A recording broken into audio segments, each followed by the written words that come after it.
예, 회의 시작하겠습니다. 민주당 참 뭐라고 표현해야 될지 모르겠습니다. 당 이름에는 민주가 들어가 있고 또 민주화 운동한 것을 가지고 자신들의 가장 중요한 자산으로 삼으면서 중요 선거 때마다 그걸로 인해서 득표 전략으로 활용하는 당이 실제 국회를 운영하는 거 보면 민주와는 전혀 관계없는 민주적인 절차를 파괴하는 그런 일을 하고 있습니다. 민주주의는 절차적인 민주주의도 있을 테고 실질적인 민주주의가 있을 텐데 절차든 실체든 모두 무시하고 파괴하고 있습니다. 어제 교육위원회에서 안건조정회의를 열었는데 민주당이 안건조정회의 시간 자체를 우리 당에게 통보하지 않은 채로 열었습니다. 8시에 안건조정회의를 하면서 7시 54분에 전화로 공지하고 8시 2분 회의 시작 이후에 문자로 공지를 했습니다. 이 안건조정회의 경과 보고를 민주당 의원이 했는데 국민의힘은 사전에 통보가 안 된 부분이라 일정이 따로 있어서 참석하지 못했다고까지 이야기를 할 그런 정도였습니다. 이런 회의는 무효입니다. 회의 참석하는 사람에게 사전에 통보, 회의에 참석할 수 있는 충분한 시간을 주지 않은 고지 자체는 무효이고 또 뿐만 아니라 제가 제발 이것만은 좀 하지 말아달라고 한 것이 안건조정회의에 사실상은 민주당 소속이면서 위장탈당했던 민형배 의원을 우리 당으로 카운터를 해서 3대 3으로 만들어 놓고 바로 몇 분 뒤에 4대 2로 하는 이런 짓을 반복적으로 되풀이하고 있습니다. 이런 당이 어떻게 민주라는 이름을 쓰며 국회법을 입에 담을 수가 있습니까? 오늘 9시 반에 교육위 전체 회의가 열리는데 이 점을 강하게 좀 우리 항의를 하시고 이태규 간사님 고생이 많으신데 이거 국민들이 좀 알도록 좀 해주시길 부탁드리겠습니다. 뿐만 아니라 양곡관리법 본회의 직회부 의결 일방 처리했을 뿐만 아니라 또 오늘 과기정통위원회에서 방송법 개정안 본회의 직회부권을 강행할 방침으로 알려져 있습니다. 그다음에 이 노란봉투법도 본회의 직회부를 검토하고 있다는 보도가 있습니다. 직회부 자체는 예외적인 방식이고 상임위 중심주의를 채택하고 있는 우리 국회 운영하에서 있어서는 안 되는 일입니다. 만약에 이런 식으로 어떤 기회에 180석을 가지고 있다고 모든 국회 입법 체계를 깡그리 뭉그러뜨리고 하기 시작하면 국회법이라든지 우리 헌법 체계가 유지가 되지 않은 그런 상황입니다. 우리 국민들께서 민주당이 지금 하고 있는 이 행태를 제발 좀 기억하시고 내년 4월 선거에서 민주당 의석을 대폭 회수해 주실 것을 간곡히 부탁드립니다. 민주당은 이전에도 임대차 3법이라든지 그다음에 검수안박법 이런 것들을 일방 처리했습니다. 이 부작용들이 대단히 많고 한데도 사과하는 일도 없고 시정하는 일도 없고 반성하는 일도 없이 또 이런 일을 계속 되풀이하고 있습니다. 이것을 저지할 방법은 의석을 회수하는 수밖에 없습니다. 국민들께서 지난 총선에서 민주당에 이렇게 많은 의석을 허용한 것이 과연 대한민국과 국민들에게 도움이 되었는지를 다시 한번 되돌아보시고 내년에 엄중한 채찍을 내려주실 것을 부탁드립니다. 이미 대선과 지방선거에서 국민들께서 민주당에 엄한 경고를 했음에도 불구하고 아직도 그 경고를 무시하고 이렇게 일방적인 행포를 자행하고 있습니다. 저출생이 많이 문제되고 있습니다만은 어린이집의 영세반이 대단히 부족해서 문제가 되고 있습니다. 복지부에 따르면 올 2월 기준으로 전국 어린이집 3943곳 중에서 영세반이 없는 어린이집이 무려 42%에 달한다고 합니다. 그런데 영세반이 사라지는 동안에 영세반 아이는 매년 증가하고 있다고 합니다. 초저출산 현상으로 영세반에 다니는 아이가 줄어들 것이라는 통념과는 달리 영세반에 대한 부모들의 수요가 오히려 대폭 늘고 있다고 합니다. 가장 큰 이유는 육아휴직을 마치자 말자 복직하려는 맞벌이 부부가 많아지고 있고, 또 가정 내에서 종일 양육하는 것에 대한 부담을 느껴서 영세일지라도 영세반에 맡기려는 수요가 많다고 합니다. 영세반에 대한 수요가 이렇게 커지고 있음에도 불구하고 영세반이 없는 어린이집이 무려 절반 가까이 있다는 것은 큰 문제가 아닐 수 없습니다. 이런 보육 환경에서 정부가 출산율 상승을 바라는 것은 연못구호라고 할 것입니다. 정부 여당은 영세반 문제의 실태와 수요를 좀 더 정밀하게 파악하고 가능한 한 신속한 대책을 마련하도록 하겠습니다. 우리 복지위 간사님을 중심으로 조속히 점검하고 대책을 마련해 주시기를 바랍니다. 충북 청주 지역 노동계 인사 4명이 북한 공작원과 해외에서 접선한 뒤에 지하 조직을 만든 자주통일 충북동지회 사건이 재작년 9월에 기소된 이후에 무려 1년 6개월이나 지났는데도 재판이 제자리 걸음하고 있다고 합니다. 피고인들이 2차례에 걸쳐서 재판부 기피 신청을 낸 때문이라고 합니다. 특히 두 번째 기피 신청은 대법원으로 넘어간 지 80일이 지났는데도 아직 결론이 나오지 않고 있다고 합니다. 재판 지연 목적이 뚜렷해 보이는 상습적인 기피 신청에 대해서는 빨리 결정을 해줘야 남용되지 않는데 어떤 이유에서인지 주시민 이홍구 대법관은 결정을 미루고 있다고 합니다. 재판이 지연되는 사이에 반국가 활동을 한 간첩들이 자유의 몸이 되어서 거리를 활보하고 있다고 합니다. 이렇게 해서야 되겠습니까? 우리 법사위 간사님 오늘 안 나오셨습니까? 예, 대법원에서 80일이 넘도록 기피 신청에 대한 재판을 하지 않고 있는 사정을 좀 파악해 보시고 재판 지연으로 간첩 혐의자들이 활보하면서 재판받는 또 대한민국 사법 체계를 유린하는 이런 일이 생기지 않도록 한번 점검해 주시기를 부탁드립니다. 최근 파산한 미국 16위 은행 실리콘밸리 뱅크 사태로 미국 정부가 보호 한도와 관계없이 예금 전액을 보증해 주기로 했습니다. 이와 같은 사태는 우리나라의 예금자 보호 한도를 재검토해야 할 시점이 되었음을 강하게 시사하고 있습니다. 예금자 보호 제도는 금융사가 파산하는 등의 상황에서 고객의 돈을 돌려주지 못하게 됐을 때 예금 보험공사가 대신 지급하는 제도로 현재 우리나라에서는 1인당 5천만 원이 그 한도입니다. 하지만 이는 2001년 기존 2천만 원 한도에서 상향된 이후로 20년 넘게 그대로 두었다는 것으로 시대에 맞고 금융위기에 대비해 보호 한도 확대가 필요합니다.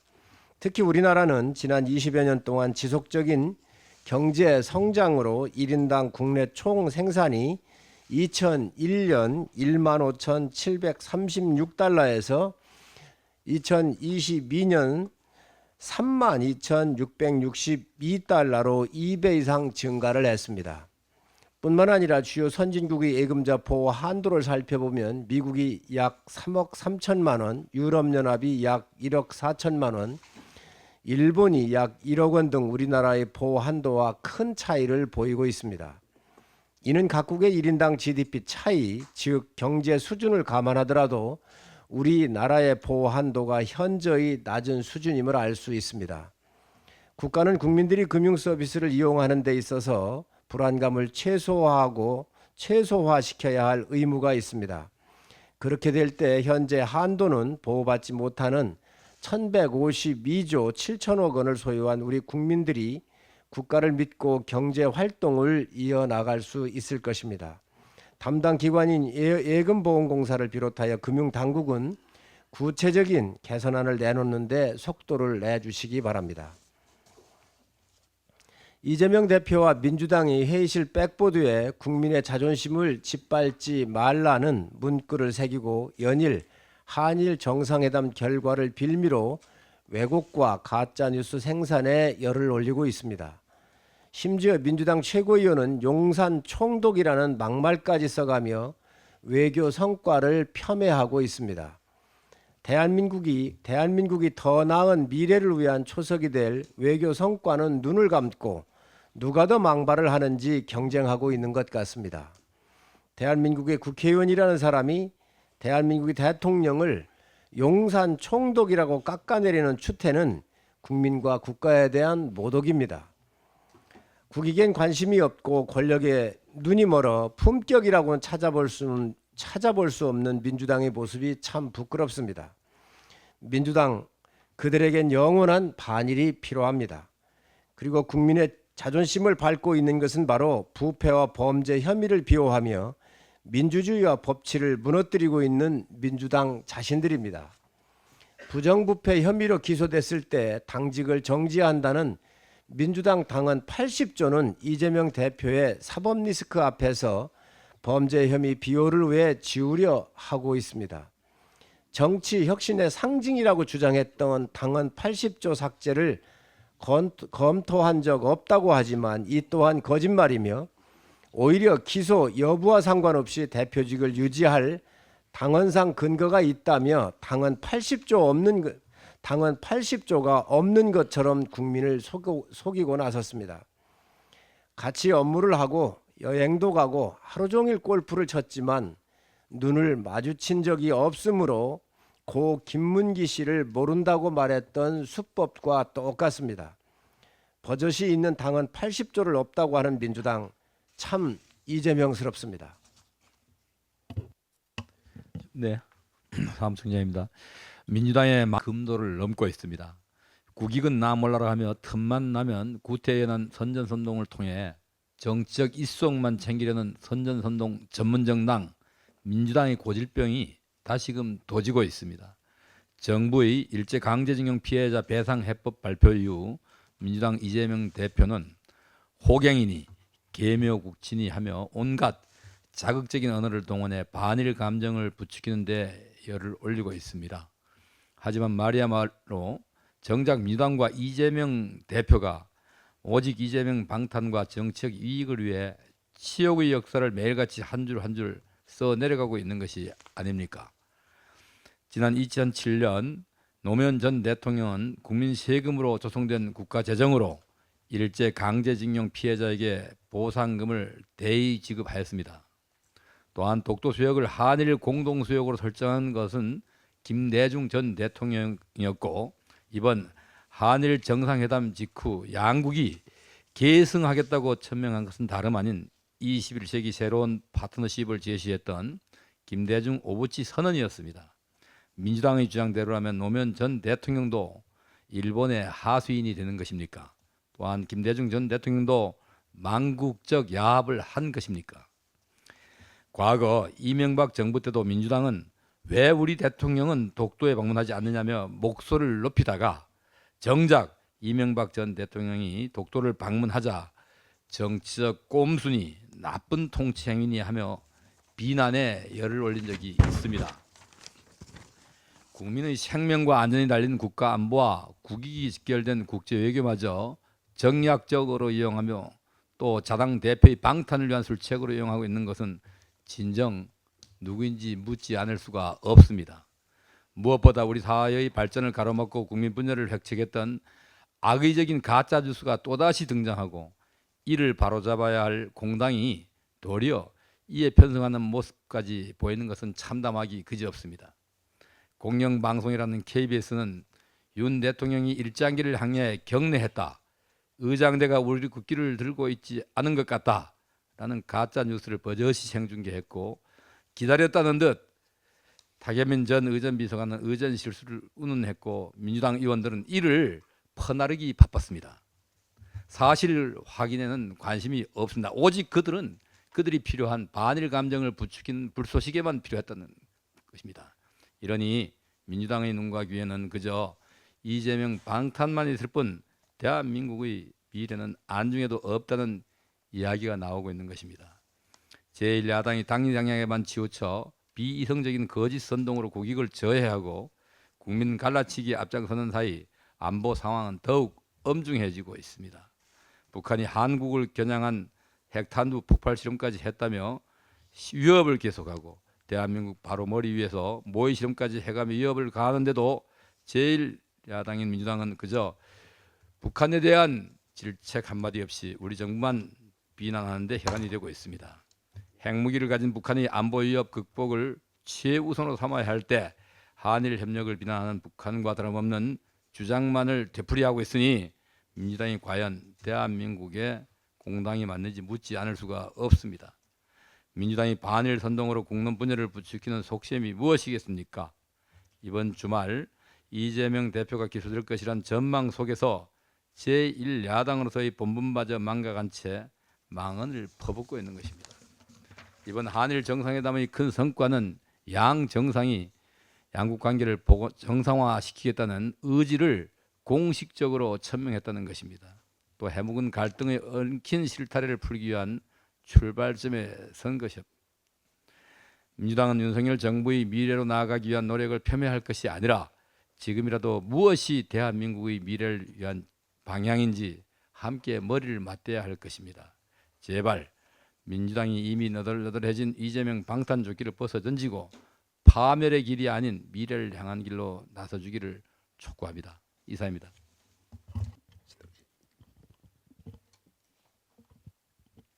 네, 어제 민주당은 오후 8시에 안건조정회를 일방적으로 소집했습니다. 야당에 문자로 회의 통보를 한 시각은 오후 8시 2분이었습니다. 사실상 자기들끼리 하는 회의니까 참석하지 말라는 통보와 다를 바 없습니다.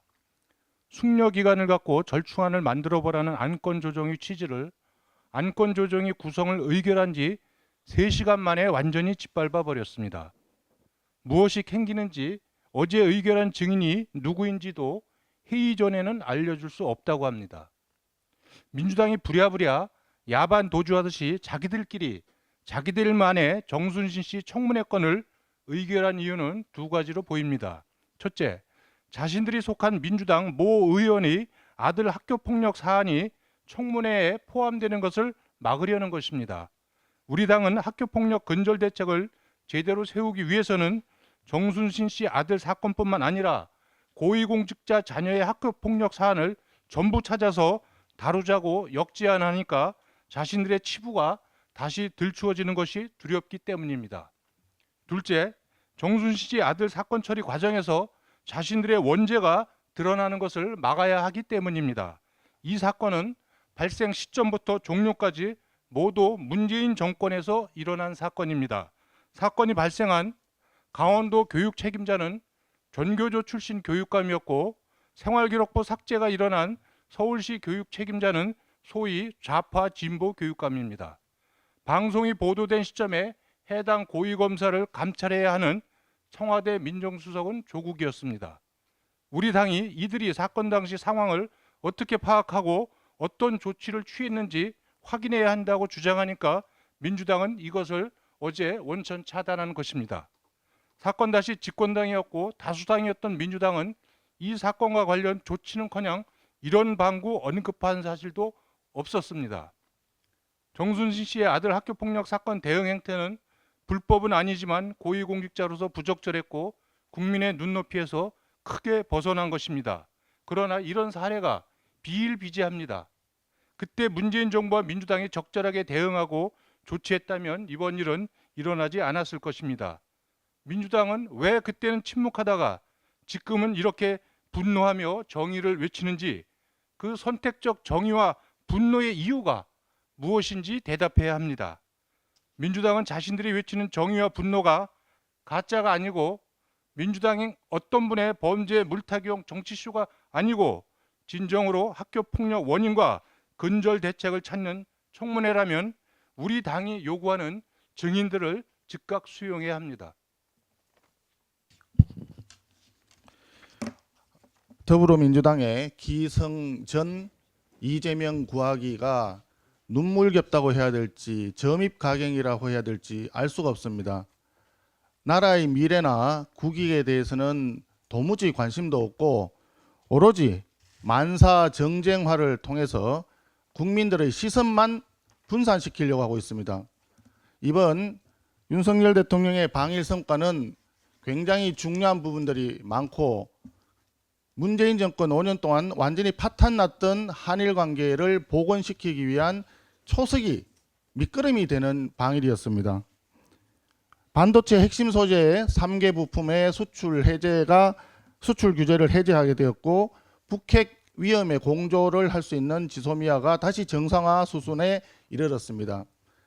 오늘 아침에도 보도가 되었지만 북한의 미사일 개발, 그다음에 핵 개발은 굉장히 위험한 수준으로 치닫고 있습니다.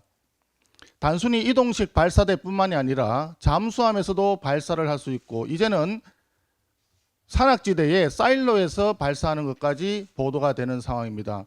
이런 위험한 상황에서 한미일 동맹 복원하는 것이 대단히 중요하고 특히 지소미아를 통해서 한일 간의 한미 간의 정보 교류가 매우 중요한 상황입니다. 그런 국익에 대해서는 완전히 눈을 감고서 오로지 반일 감정 불러일으키는 데만 집중하고 있습니다. 심지어 숭일이라는 단어를 쓰면서까지 죽창가를 불러대고 있습니다. 그러나 이러한 죽창가가 국민들의 호응을 받지 못한다는 것을 자기들도 잘 알고 있을 것입니다. 그들에게 필요한 것은 그저 무작정 반일 죽창가만 필요한 것입니다. 왜 그러냐? 만약에 한일 관계가 완전히 정상화가 된다고 한다면 더 이상 국민을 선동할 무기 자체를 자기들이 잃어버리기 때문입니다. 이러한 점을 잘 알고 있기 때문에 민주당에서는 오로지 기성전 이재명 구하기를 통해서 국민 시선을 흐트리려고 하고 있는 것입니다. 지금 한일 관계와 관련해서 과거를 덮자 또는 과거를 잊자라고 얘기한 사람은 아무도 없습니다. 과거의 아픔도 우리가 보듬으면서 미래를 향해서 함께 나아가자라고 하는 것이 이번 윤석열 대통령 방일의 중요한 부분인 것입니다.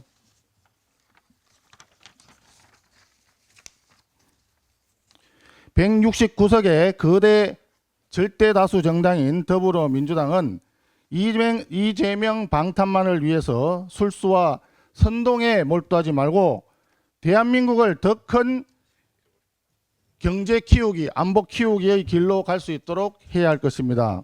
더불어민주당이 책임 있는 절대 다수 의석 제1 원내 정당으로서 무엇보다 국익을 우선시하고 미래를 책임지는 모습을 보여주기를 강력히 촉구합니다.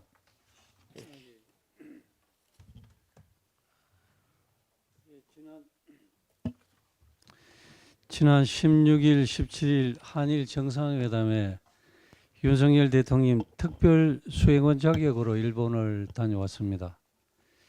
12년 만에 양자 방일 정상회담을 통해서 양 정상 간 신뢰를 제고하였고 외교, 안보, 경제, 문화, 인적 교류 등 전 분야의 미래지향적 관계 발전 공감대를 형성했다는 것에 큰 의미가 있습니다.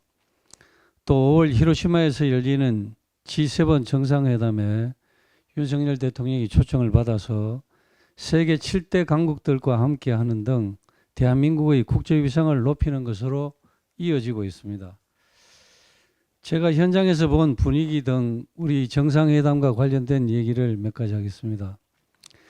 대통령과 동행했던 우리 경제단체장들과 일본의 경제단체 수장들도 한자리에 모여서 이번 대통령의 용단으로 양국 경제협력 기반이 마련되었다면 모두가 환영하는 그런 분위기 일색이었습니다. 특히 수출 규제 철폐 등 조치로 반도체, 전기차, 배터리 등 첨단 산업 분야에 있어서 일본 기업과 관련이 있는 우리 국내 기업들도 매우 기뻐한다고 했습니다. 일본 내의 제일 교포 기업들도 대단히 환영하는 분위기였습니다. 그리고 무엇보다 연일 계속되는 북한의 핵미사일 도발에 긴밀하게 대응하기 위해서 지소미아를 완전하게 정상화하고 안보 외교 분야의 양국 간 협력의 폭과 깊이를 더욱 심화하여 국가 안보를 굳건히 하고 국민의 생명과 안전을 보호하는 데 크게 기여하였습니다. 외교 경제뿐만 아니라 문화예술 관광 등 이러한 분야의 인적 교류를 활성화하고 그래서 해당 분야의 발전과 국민의 삶이 크게 향상될 것으로 기대되고 있습니다. 특히 일본에 사는 제일 동포들은 그간 한일 관계가 최악인 분위기 속에서 생업뿐만 아니라 심적인 고통이 너무 컸다. 그런데 이번 대통령의 용단과 방일 정상회담에 눈물을 글썽이며 대통령에게 너무너무 감사하다고 했습니다. 개요대학의 대통령의 특강에 참석한 한일 양국 학생들은 양국 청년들의 교류 활성화에 양국 정부와 경제단체들이 적극 지원하겠다는 것에 크게 환영하고 기대하는 분위기였습니다. 일본 정치권에서는 자민당뿐만 아니라 연립여당인 공명당, 제1야당인 입헌민주당도 당 대표와 당 지도부가 윤석열 대통령님을 찾아와서 대통령님의 용단에 환영하며 경의를 표한다고 했습니다. 특히 일본의 민주당도 한국의 민주당이 저토록 한일 정상회담을 폄훼하고 반대하는 행태가 정말 이해하기 어렵다고 했습니다. 지금 국제사회에서도 북한, 중국을 빼놓고 미국, EU 등 세계의 자유민주 국가 대부분이 환영하고 있습니다. 도대체 무엇이 구려외교이고 무엇이 매국 외교라는 것입니까? 그런 민주당같이 문제를 일으켜놓고 엄청난 국익이 훼손당하고 있는데도 나 몰라라는 식으로 방치하고 정치적 이익을 얻기 위해서 반일 선동만 하는 것이 민주당이 말하는 애국 외교입니까? 민주당은 지금 우리의 적이 일본인지 북한인지 전혀 구분이 안 되는 모양입니다. 북한은 핵탄두 공중 폭발 시험까지 하면서 우리 국민을 향한 핵 공격을 노골화 하고 있지 않습니까? 그럼에도 민주당은 우리 국민의 생명과 안전을 심각하게 위협하는 북한의 도발에 대한 비난은 매우 소극적입니다. 이것이야말로 국민의 안전을 도외시하고 적을 이롭게 하는 행태 아닙니까? 어떻게 국민의 생명을 지키기 위해서 한일 간 긴밀히 안보 협력을 하는 것이 매국 외교라는 것입니까? 이번에 대통령이 방일하여 한일 정상회담을 하는 목적은 우리가 이렇게 하니 일본도 뭘 내놓아라는 식의 협상을 하러 간 것이 아닙니다. 북한의 심각한 도발과 엄중한 국제 정세와 세계 경제의 불확실성이 높아지는 환경 속에서 한일 그리고 한미일의 안보 경제 분야의 적극적 협력이 필요한 그러한 상황 속에서 일본과의 이러한 안보 경제 협력이 국익에 도움이 된다는 판단하에 과거 역사를 직시하되 서로 윈윈할 수 있는 협력을 통해서 미래로 나아가는 것이 우리 국익에 도움이 된다는 판단하에 용단을 내린 것입니다. 그리고 셔틀 외교 복원을 통해서 상호 신뢰를 쌓아가는 과정에서 과거사 문제도 자연스럽게 합리적인 방향으로 해결될 것으로 기대할 수 있는 것입니다. 사실 민주당 정부는 일만 저질러 놓았을 뿐입니다. 역대 최악의 한일 관계를 만들어 놓고 아무런 해결책도 없이 방치하여 안보도 경제도 어렵게 만들었고 양국 국민 사이에 감정만 나쁘게 만들었고 제1동포들이 살려달라고 호소를 해도 이를 외면했습니다. 이것이 애국 외교인 것입니까? 그런 민주당이 아직도 정신을 못 차리고 반일 감정을 부추겨 정치적 이득을 보겠다는 생각만으로 그러한 얄팍한 계산으로 국민들을 선동질하고 있으니 너무도 어이가 없는 것입니다. 민주당이 신으로 모시는 김대중 대통령은 한일이 미래로 나아가야 된다. 그러면서 우리 국민에게 고통을 준 최고 책임자인 일본 왕을 천황으로 부를 테니 여러분들 모두도 그렇게 불러라 이렇게 얘기를 했습니다. 민주당 기준으로 보면 이것은 매국행위입니까? 애국행위입니까? 당시 일본 만화와 일본 대중음악에 우리 국민들이 관심이 많았습니다. 만약에 일본 문화를 개방하면 우리가 다시 일본의 문화 식민지가 된다는 국민들 우려가 매우 높았습니다. 이런 가운데 김대중 대통령은 일본의 문화 개방을 선언하고 일본을 방문해서 한일 정상회담을 하였습니다. 이것은 매국 외교입니까? 우리 당은 김대중 대통령과 오부치 전 수상의 한일 파트너십 선언을 높이 평가하고 이번 윤 대통령의 한일 정상회담도 그러한 정신을 바탕으로 해서 미래로 나아가기 위한 용단을 내린 것입니다. 김대중 대통령이 다소 국민 정서에 반하지만 용단을 내려서 한일 관계가 가장 좋아지는 계기를 만들어내었듯이 윤석열 대통령도 이러한 용단을 내려서 한일이 서로 윈윈하고 우리나라가 국제사회에서 선진국으로 우뚝 설 수 있는 계기를 만들어내겠다고 용단을 내린 것이 아닙니까? 그렇다면 김대중 정신을 이어받는다는 민주당은 우리 윤석열 대통령에게 박수를 쳐야 합니다. 이재명 대표의 사법 처리가 눈앞에 닥치자 민주당이 물불 안 가리고 국민의 시선을 돌리기 위한 방법을 총동원하는 것은 알겠는데 민주당은 국익과 국민의 안전을 팽개치고 이재명 방탄을 위해 거짓으로 국민을 선동하고 나라의 미래 발전을 발목 잡는 것이야말로 매국 행위임을 명심하고 제발 정도껏 하고 이제 자숙하기 바랍니다. 유성글 의원입니다. 오늘 기재위는 잠시 후 10시부터 3월 임시국회 제2차 경제재정소위를 개최합니다. 오늘 소위에서는 지난 1차 경제재정소위에서 논의됐던 재정준칙 관련된 국가재정법을 논의할 예정입니다. 국가재정법에 들어가 있는 재정준칙 관련해서는 심도 있는 논의를 했고 상당히 의견 접근을 해서 오늘 처리할 수 있도록 할 정도의 정부 수정안을 마련하기를 요구를 했습니다. 그래서 어제까지 여야 의원들께 설명을 드리고 오늘 합의에 이를 수 있도록 최선을 다하겠습니다. 특히 지난 조세 소위에서 소위 말하여 K-칩스법이라고 하는 국가전략기술시설투자 세액공제율 상향 조정하는 조세특례 제한법을 여야 합의로 처리했습니다. 이것과 마찬가지로 재정준칙을 도입하는 국가재정법이 합의 처리될 수 있도록 야당인 민주당께 강력히 촉구를 합니다. 또한 세계 경제가 지금 공급망으로 해서 매우 어려운 상황입니다. 다른 나라에서는 공급망 관련 특별법들이 처리되고 또 시행되고 있음에도 불구하고 우리는 아직까지 공급망 관련 법안에 대해서 처리가 되지 못하고 있습니다. 이 공급망 법 관련돼서도 민주당이 적극적으로 협조를 해주시기를 당부드립니다. 노동개혁 관련돼서 한 말씀을 드리겠습니다. 취업 진학 준비나 군입대 등 특별한 사유 없이 일할 능력이 있는데도 불구하고 그냥 쉰다라고 의견을 표명한 청년층이 50만 명에 육박하고 있습니다.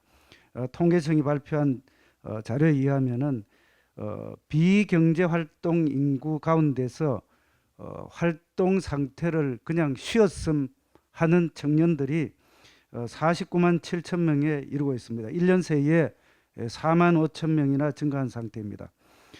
특히 2월뿐만 아니라 통계 작성 이래로 이런 통계 수치가 최대에 이르고 있다는 점은 예사롭지가 않습니다. 쉬었음 이유는 뭐 다양하겠습니다만 일자리를 찾기가 원하는 일자리를 찾기가 어렵다라고 하는 비율이 많습니다. 이른바 청년 취업 포기자 숫자인데 굉장히 의미심장한 그런 사항이라고 볼 수 있겠습니다. 이름에도 불구하고 중소기업의 경우에는 구직난의 어려움이 있습니다. 청년들 대부분이 상당 부분이 대기업이나 공기업에 취직하고자 하는 그 희망사항은 나무랄 데가 없습니다. 대기업과 비교해 보면은 급여라든지 퇴직 이후의 보상 그리고 근로조건에서 큰 차이가 나는 것은 분명합니다. 기업들이 양질의 일자리를 많이 만들어 내야만 이 문제가 해결될 수 있겠습니다. 그래서 지금 현재 상황이 굉장히 어렵습니다만 기업들이 채용 문의를 넓힐 수 있도록 기업하기 좋은 환경을 만들어야 하겠습니다.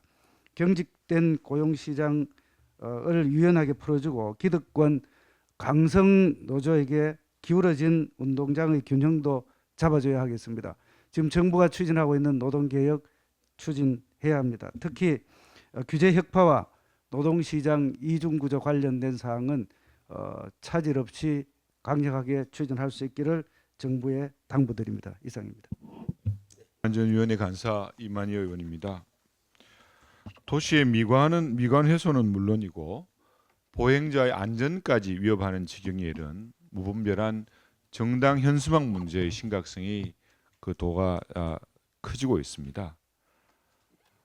작년 더불어민주당의 주도로 5개 광고물법 개정에 따라서 통상적인 정당 활동의 두터운 보장을 위한 취지로 개정을 하곤 했지만은 당초의 법 개정 취지는 온간데 없고 정부를 향한 무차별적인 비방, 인신 공격에 몰두하며 오히려 정당 현수막이 정치 혐오를 부추기는 지경에 이르고 있습니다. 심지어는 일부 시민단체와 야당이 거리운동이라는 명분으로 한일 정상회담이 열리는 16일부터 서울 서대문구 독립문 인근에 무려 현수막 100여 개를 설치하였습니다.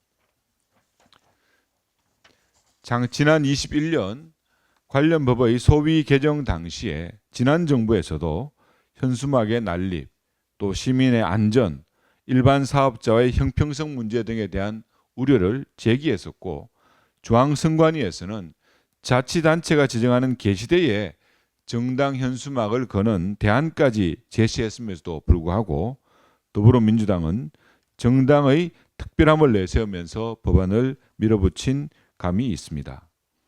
국민의 안전은 안중에도 없고 특권의식에 사로잡힌 정책 갑질이었다고 생각합니다. 오죽하면 서울시 등 지방자치단체에서 관련 법의 개정을 건의까지 했겠습니까? 행정안전부에서는 지난 14일 전국 17개 시도 관리자와 간담회를 갖고 관련 법령 개정을 본격적으로 검토 중에 있습니다. 일상의 거리를 혐오스러운 정치 현수막의 전쟁터로 전락시킨 것에 대해서 반성하고 지금이라도 우리 국민의힘은 정당 현수막 관리 강화를 위한 제도 개선에 앞장서서 일상의 거리를 국민의 품으로 되돌려주는데 최선의 노력을 다하겠다는 말씀을 드립니다. 이상입니다. 최근 연이어 발생하고 있는 산불 사태에 대해서 말씀드리겠습니다. 대한민국 산들이 동시다발적으로 터진 대형 산불로 신음하고 있습니다. 지난 19일 경북 상주에서 발생한 산불은 축구장 120개 면적을 태우고 17시간 만에 진화되었습니다. 이후 오늘까지 강원도 평창, 충남 서천, 전남 고흥과 순천 등 전국 곳곳에서 발생한 산불은 산림을 잿더미로 만들어 놓고 있습니다. 산림청에 따르면 올해 3월까지 발생한 산불은 293건으로 벌써 지난해 총 발생 건수 740건의 약 40%를 차지하고 있습니다. 최근 발생한 산불은 5년 단위로 분석해 본 결과 시간이 갈수록 건수와 피해 면적이 급격하게 증가하고 있습니다. 빈번해지고 대형화하는 산불은 기후변화와 떼어놓고 말할 수 없습니다. 전문가들은 최근 한반도에서 계속된 겨울 가뭄 등 극한 기후 양상이 산불과 같은 대형 재난을 촉발하는 것으로 보고 있습니다. 지난 겨울 기온차가 역대 최고를 기록하고 때 아닌 혹한과 폭우가 나타난 것이 기후변화의 징후였습니다. 실제로 우리나라의 건조일수는 지속적으로 늘어 2000년 전과 후를 비교하면 3배 이상 증가했습니다. 특히 지난 40년 동안 건조 상태의 기준이 되는 상대 습도가 점차 낮아지고 있습니다. 쉽게 말해서 산불에 취약한 환경이 됐다는 것입니다. 유엔 환경계획은 지난해 발표한 산불 보고서에서 기후변화와 토지 사용 변화로 대형 산불이 현재 대비 30년 14%, 50년 30%로 가파르게 증가할 것이라고 경고하기도 했습니다. 이제는 현실이 된 기후변화 위기 속에서 계속되는 산불은 앞으로 꼬리에 꼬리를 물고 재난처럼 터질 산불 사태의 예고편에 불과할 것입니다. 기후변화에 따른 재난은 탄소 배출을 줄여야 한다는 지구의 경고임을 인지하고 극한으로 치닫는 기후변화가 예측 불가한 재난을 불러올지 모른다는 이기감을 갖고 NDC 2030과 2050 탄소 중립 실현을 위해 더욱 박차를 가해야 할 것입니다.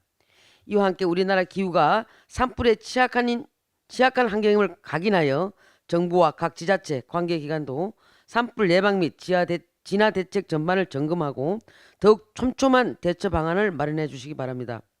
관련하여 인력 및 시설 등에 필요한 예산과 법안은 국회에서 최대한 지원할 수 있도록 하겠습니다. 아울러 산불 최전선에서 오늘도 화마와 싸우고 계신 중앙 및 지자체 소방 및 경찰 공무원, 산불 진화 대원 및 의용소방대 여러분들의 노고에 감사의 말씀을 드립니다. 이상입니다. 양곡관리법 합의 처리 불발에 대해서 말씀드리겠습니다. 어제 여야 원내대표와 국회의장 회동에서 민주당은 여전히 23일 양곡관리법 본회의 처리 입장을 밝혀서 합의가 불발됐습니다. 쌀 시장격리 의무화는 민주당이 여당이던 문재인 정부에서도 논의됐으나 당시 문재인 정부는 반대했고 민주당 역시 추진을 중단했습니다. 게다가 국책연구기관인 한국농촌경제연구원은 작년에 쌀 시장격리 의무화의 부작용에 대한 객관적이고 과학적인 검증 결과를 제시하였습니다. 그런데도 민주당은 이재명 1호 민생 법안이라는 꼬리표를 붙이고 모든 고언에 귀를 닫았습니다.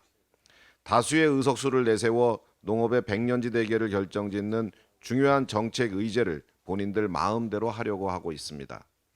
쌀 시장 격리 의무화는 우리 농업에 독이 된다는 것이 다수의 농민단체와 전문가들의 목소리입니다. 지금은 다수의 의석수가 아닌 다수의 농심에 귀 기울여야 할 때입니다. 민주당이 그렇게 떠받드는 고 노무현 대통령께서도 정책은 과학적 검증을 통해서 반드시 확인해야 한다고 하셨습니다. 고 노무현 대통령의 발언을 민주당은 스스로 되새겨보기를 바라며 쌀 공급 과잉을 부추기는 시장격리 의무화법은 지금이라도 철회하기 바랍니다. 원내대표께서도 이미 언급을 하셨지만 간첩들의 재판 지연 전술에 놀아나는 김명수 대법원의 각성을 촉구하는 내용에 대해서 다시 한번 말씀을 드리겠습니다. 재작년 9월 기소된 자주통일 충북동지에 이른바 청주 간첩다 사건의 1심 재판이 1년 6개월째 멈춰 있습니다. 통상 1심 형사 합의부 재판 선고까지 7개월가량 소요되는 걸 감안할 때 상당히 이례적입니다. 그리고 그 이면에는 국가보안법 위반 사범 출신 1호 대법관이자 문재인 정부 시절 김명수 대법원장이 임명 제청한 이흥구 대법관이 있습니다. 현재 이흥구 대법관은 간첩 피고인들이 낸 기피 신청에 대한 결정을 80여일이 지나도록 미루고 있습니다. 언론 보도와 검찰 공소장만 봐도 간첩 혐의가 명백한 이들의 재판 지연수를 노골적으로 방관하고 있는 것입니다. 검찰이 계속된 요청과 언론의 지적에도 불구하고 아무런 조치도 취하지 않은 것은 중대한 중립 의무 위반이자 이흥구 대법관 본인의 임명 배경과 성향에 대한 의혹 확산을 스스로 자초하는 일입니다. 이흥구 대법관에게 묻겠습니다. 간첩 피고인들의 재판 지연 전략을 용인하는 이유가 무엇입니까? 그들을 보통의 다른 피고인들과 동등하게 대하라는 주장도 색깔론으로 치부할 것입니까? 그렇지 않다면 오늘이라도 신속히 청주 간첩단 재판부 기피 신청에 대한 가부를 내놓아야 할 것입니다. 김명수 대법원장에도 요구합니다. 재판 지연은 그 자체로 불이입니다. 사법부 권위를 이제라도 바로 세우고 대법원장으로서 일말의 양심이라도 지키고자 한다면 지금이라도 직접 나서 바로 잡아주길 바랍니다. 민주주의 체제에서도 민주주의 적을 용인할 수 없듯이 법치주의를 악용하는 자들에게 법의 관용을 보여주어서는 안 됩니다. 김명수 대법원은 신속하고 공정한 책임 있는 결정으로 무너져버린 사법부 신뢰를 조금이나마 회복하길 바랍니다. 감사합니다. 실리콘밸리 은행 파산 산업통상자원중소벤처기업위원회 간사 한무경입니다. 미국 실리콘밸리 은행 파산 사태로 국내 벤처 투자 시장 위축에 대한 염려가 커지고 있습니다. 이와 관련하여 미국 재무부와 연방준비제도, 연방예금보험공사에서 SVB 고객 예치금을 전액 보증하기로 발표하였고 곧바로 예금자 인출 업무가 가능해짐에 따라 사실상 SVB 파산 사태 관련 리스크는 대부분 해소되었다고 볼 수 있습니다. 실제로 벤처기업협회에서 SVB 파산 관련 벤처기업 피해 현황 조사를 한 결과 우리나라 벤처기업 351개사 중 직간접적인 피해가 없다는 기업이 약 98.6% 346개사로 집계되었습니다. SVB에 예금을 보유하고 있다고 응답한 기업은 4개사로 약 1.1% 수준이며 보유액은 약 1,500불에서 20만 불 규모로 예금자 보호 한도 내에 있음을 밝혀졌습니다. 그러나 야당에서는 SVB 파산 사태로 국내 시장의 감도는 긴장감을 정치적으로 악용하려는 시도가 있습니다. 윤석열 정부의 모태펀드 예산 삭감으로 향후 벤처투자 시장에 큰 위기가 불어닥칠 것처럼 공포를 조장하고 있습니다. 그러나 이는 잘못된 해석입니다. 모태펀드 예산이 최고 수준이었던 2021년 벤처투자 조성액은 8조 1,000억 원인 것에 비해 모태펀드 예산이 전년 대비 절반 수준으로 감소한 2022년도 벤처투자 조성액은 약 11조 원에 달합니다. 모태펀드의 예산 정액 없이도 국내 벤처투자 시장의 자금 여력은 충분하다고 볼 수 있습니다. 모태펀드 예산 감소로 벤처기업계에 위기감이 돌고 있다는 야당의 터무니없는 주장은 오히려 국내 시장에 공포감을 주는 행위라는 점을 분명히 밝히는 바입니다. 하지만 벤처 스타트업에 특화된 SVB 파산 사태가 발생한 만큼 국내 벤처투자 시장에 영향을 미치지 않는지 면밀한 모니터링이 필요한 것은 사실입니다. 이에 대해 우리 상임위에서 정부와 유관기관이 신속하게 대응할 수 있도록 지속적인 관리를 주문하겠습니다. 네, 김정재 의원님. 예. 자, 다 발언 다 하셨죠? 네, 비공개로 전환하겠습니다.